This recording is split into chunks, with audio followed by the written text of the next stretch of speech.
sabihin ng sumpa.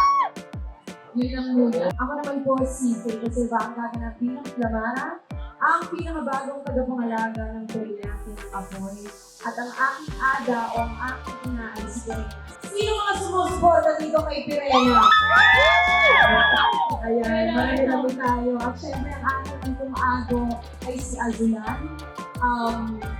Magkakaroon ng panahon na hindi ko makakasama ang aking mga magulang. Pero ito ang magiging dahilan para magkaroon ng apoy o alab ang aking puso. Hello po, at ako po si Angel Guardian, ang gaganap bilang si Bea. Ang karakter dito ni Bea, medyo kakaiba siya sa ibang sangre dahil hindi siya galing ng Encantadia. Siya ay galing kami ni Ari, kung saan ang galing ang aking pera, si pera ni Tena.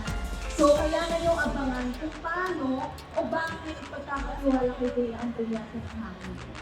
Ang sala, hindi po ako po si Bianca Martin. Bilang si Tera, ang dapat pangalaga ng Teriyaki ng lupa. At siguro may kwento ng konti tungkol kay Tera, siya ang nawawalang tanong.